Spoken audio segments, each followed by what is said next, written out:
Coucou les amis, c'est Sandra, j'espère que vous allez bien aujourd'hui, j'espère que vous êtes en pleine forme, j'espère que vous avez mangé votre crapaud matinal, j'espère qu'il était acide, j'espère qu'il était salé, j'espère qu'il était très très très très salé, dégoûtant, mais que vous l'avez mangé quand même, que vous avez fait ce truc difficile, ce défi du matin qui vous permet de ne trouver aucune excuse pour ne pas faire ce qui est important pour vous, même un petit quart d'heure chaque jour.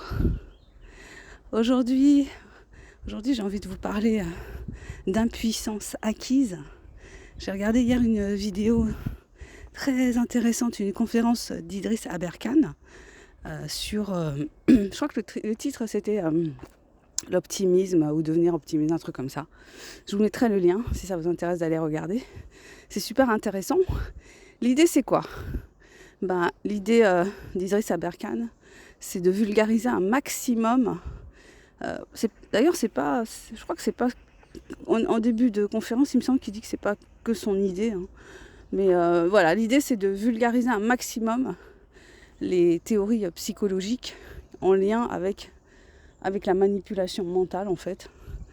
Les théories psychologiques qui font que on devient plus fort en fait face à la manipulation mentale, face à l'ingénierie sociale. Et vraiment, si vous avez... prenez le temps de regarder ça. Parce qu'effectivement, des chercheurs ont travaillé là-dessus. Il y a eu des expériences. Les plus célèbres, c'est l'expérience de Milgram. Vous savez, où quelqu'un est choisi pour être soi-disant expérimentateur, alors qu'il est cobaye, et qu'on voit combien de décharges électriques et à quelle puissance il sera capable, en obéissant à des ordres, d'envoyer à une personne qui est censée apprendre une liste de mots, et chaque fois que la personne fait une erreur, celui que l'on a pris comme cobaye est censé lui envoyer une décharge électrique. Donc la soumission à l'autorité, une expérience sur la soumission à l'autorité, qui ressemble énormément à ce qu'on a vécu pendant la période Covid, la soumission à l'autorité.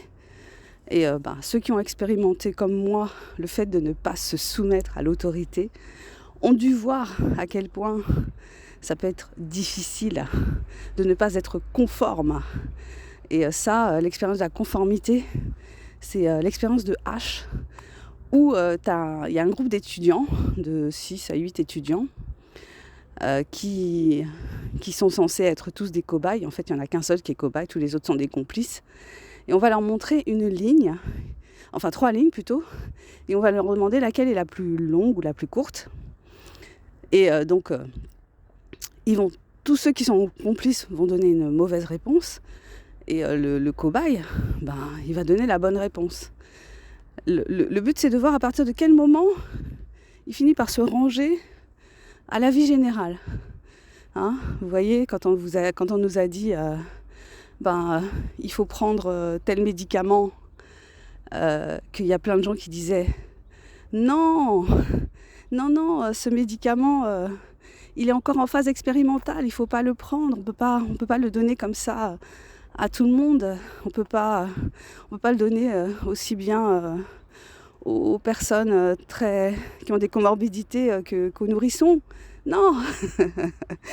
mais non, plein de gens se sont dit, si la blouse blanche qui passe à la télé tout le temps le dit, on fait ce que la blouse blanche dit. La blouse blanche ne peut pas se tromper. La blouse blanche a raison. En fait, cette conférence, ce dont elle parle, c'est de souveraineté. C'est de souveraineté personnelle. Vous voyez, c'est pas pays souverain. C'est vraiment la souveraineté intérieure, la souveraineté personnelle, la capacité à se dire tout le monde croit ça, moi je crois autre chose, et le fait que je crois à cette autre chose, peut remettre en question mon intégrité physique. Donc, est-ce que je vais continuer à croire, entre guillemets, hein, parce que là, c'est pas de la croyance en fait, hein. Est-ce que je vais continuer à me fier à ce que je pense, à ce que j'ai déterminé en fonction de tous les sons de cloche que j'ai entendus, en fonction de mon expérience personnelle. Par exemple, le fait que j'ai entendu parler de plein de scandales liés aux médicaments, le lévothyrox, dont on a dit aux gens qui disaient que la nouvelle formule provoquait chez eux des effets secondaires. Qu'est-ce qu'on leur a dit ? On a dénié leur ressenti. J'ai pensé aussi à des médicaments qui ont été donnés aux femmes à une certaine époque, sans avoir de recul. Par exemple, thalidomide, qui a fait que les femmes ont eu des enfants avec des malformations physiques, hein, avec des bras difformes, enfin des bras trop courts, voilà, au niveau des membres, des malformations. Moi, dans ma tête, j'ai pensé aussi au Distilben. Les femmes Distilben, les femmes qui ont pris ça, et puis de génération en génération, leurs fils et leurs filles ont des problèmes au niveau de la fertilité. D'accord ? Donc pour ces médicaments-là, on a décrété qu'il n'y avait pas de souci. Les femmes pouvaient prendre ces médicaments-là. Donc moi, toutes mes antennes, elles se sont mises en alerte quand on m'a dit c'est nouveau, mais il n'y a pas de souci. Tu peux y aller. Mais en général, quand on me dit c'est nouveau, il n'y a pas de souci, tu peux y aller, surtout pour un médicament, je freine des cas de fer en fait. Ok ? Donc, donc après, il y a les opioïdes aux États-Unis. Alors, je vous avais dû entendre parler du scandale des opioïdes qu'on a vendu comme si c'était des bonbons. Et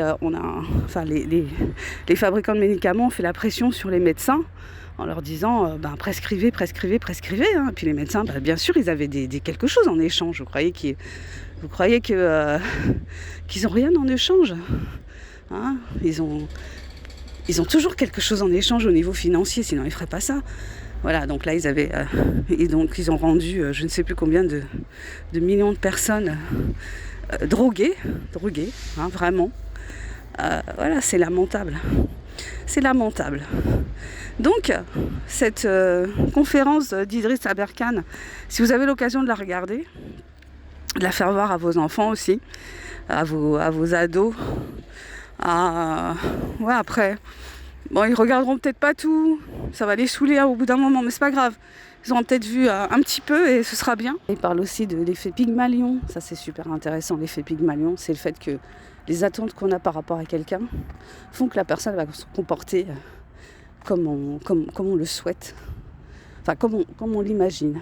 Par exemple, si on dit à des profs que les élèves qu'ils ont dans leur classe, on a truqué les bulletins et on dit aux profs que les nouveaux élèves qu'ils ont dans leur classe, ils sont super doués. Voilà, on prend des gamins qui ont une intelligence dite moyenne, et les profs ils vont pas arrêter de les tirer vers le haut en fait. Ils vont les solliciter, ils vont les encourager. Vous voyez, ils vont tout faire en fait pour que ce qu'on leur a dit corresponde à la réalité. Et l'effet Pygmalion, dans l'éducation qu'on donne à nos enfants, c'est hyper important de se dire ça, parce que si tu répètes à ton gamin à longueur de journée que c'est un crétin, il y a des chances qu'il devienne un crétin. Bon, en tout cas, je vous invite à regarder ça, à vous interroger sur ce que vous faites, pourquoi vous le faites. Qu'est-ce qui fait que vous croyez une personne et pas une autre ? Qu'est-ce qui fait que vous ne remettez pas en question la parole de quelqu'un ? Qu'est-ce qui fait que vous vous dites que telle figure d'autorité a forcément raison ?